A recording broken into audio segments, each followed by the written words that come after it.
Imagine waking up one morning and discovering that every credit card in the world has stopped working. Not a single swipe, tap, or online payment goes through. At first, people think it is only a small technical issue, like the Visa outage in 2018 that stopped millions of payments for several hours. But this time, the problem never gets fixed. Credit cards have disappeared from the global system. No one can use them again. This moment would be one of the biggest shocks in modern financial history. Credit cards are used by more than 1 billion people worldwide, and they support trillions of dollars in transactions each year.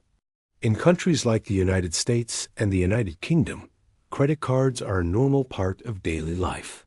People use them for fuel, groceries, travel, medicine, and even to cover emergencies. Without warning, a huge part of the modern economy goes dark. Today on Retro Finance Files, we look at what this world would look like. But before we begin, make sure to like, share, and subscribe for more simple and powerful videos about the history of money and finance. The first hour after the disappearance would be full of shock and confusion.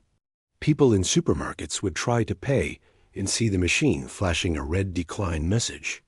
Online stores would show payment failed on every item. Restaurants would stop receiving orders. Hotels could not charge customers. Petrol stations would lock pumps because almost half of all fuel purchases in developed countries are made with credit cards. Many people do not keep cash with them because card payments are so easy and common. The Federal Reserve reports that nearly 60% of Americans do not have enough cash for a simple $400 emergency. In the UK, many families use credit cards as a safety net between two paychecks. Without credit cards, millions of people would struggle even to buy basic items on the very first day. Within a few hours, the economic impact becomes visible everywhere. Shops that depend on quick electronic payments lose sales. Small stores face the biggest problem because they do not have backup systems. Many small business owners depend on credit card payments for most of their daily revenue. When that revenue suddenly stops, they cannot pay suppliers or buy new stock.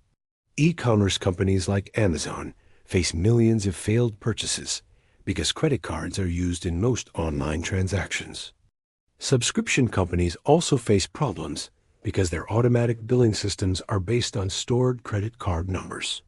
Streaming services, online storage, software tools, gym payments, and food delivery apps suddenly have no way to charge people. The smooth digital world we use every day breaks in a single night. Banks and financial companies soon face a much bigger crisis. Credit cards are not just used for shopping. They are one of the biggest sources of profit for banks. In the United States, banks earn more than $100 billion each year from credit card fees and interest. In the UK, banks earn billions of pounds from credit card services. If all credit card activity stops overnight, banks lose a major part of their income. This causes fear among investors. Bank stocks start to fall. People worry about the safety of their money. Financial news channels begin reporting emergency meetings inside central banks. For companies like Visa and MasterCard, the situation is even worse. Their payment networks process more than $14 trillion every year.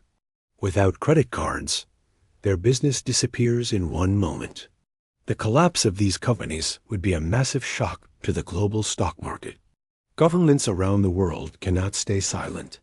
The disappearance of credit cards threatens national economies. Consumer spending is more than 2/3 of the GDP in countries like the US and UK.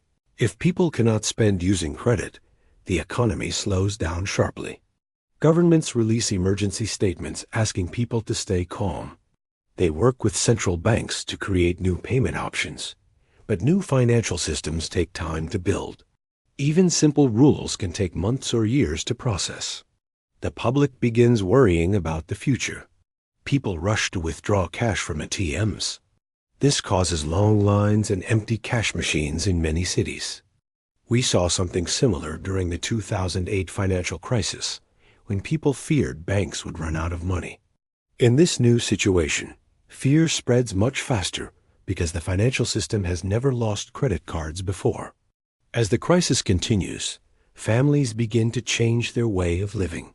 Without credit cards, they must depend only on the money they already have. Many households use credit cards to handle unexpected costs like car repairs, medical bills, or sudden travel. Now they must cut spending and save more. Some families postpone buying new clothes, new phones, and even basic home items. Research shows that people spend less when using cash compared to using digital payments. Without credit cards, this effect becomes even stronger. People become careful and think more before spending. For many, this becomes a financial wake-up call. For others, it becomes a source of stress because they relied on credit to survive each month. The disappearance of credit cards reveals how fragile the personal finances of millions of people really are. One of the biggest surprises comes from the travel industry. Airlines and hotels rely on credit cards in ways most people do not know. Many airlines earn more money from selling reward miles to banks than from selling actual tickets. For example, American Airlines has said in financial reports that its credit card partnerships provide billions in stable income every year. Without credit cards, airlines lose their strongest revenue stream. Loyalty programs collapse. Ticket prices rise because airlines no longer have the extra income from credit card deals. Hotels face similar problems. Travel becomes more expensive and more difficult. This creates another slowdown in global economic activity. As the weeks pass, the world begins searching for long-term solutions. Financial technology companies try to create new types of digital credit based on people's income or savings instead of plastic cards. Banks try to design debit cards that can behave like credit cards for short-term borrowing. Governments discuss creating digital public credit through central banks. Some countries even think about using digital currency tokens to replace credit cards. Cash becomes popular again, but it cannot solve everything. People realize how hard it is to live in a world without quick, secure credit. The economy slowly adjusts, but it takes months before systems stabilize. In the long run, the disappearance of credit cards forces society to rethink how money and borrowing should work. Many people begin building better financial habits. They save more and depend less on borrowed money. Businesses explore new payment models. Banks and governments create simpler and safer credit systems. The world learns many lessons.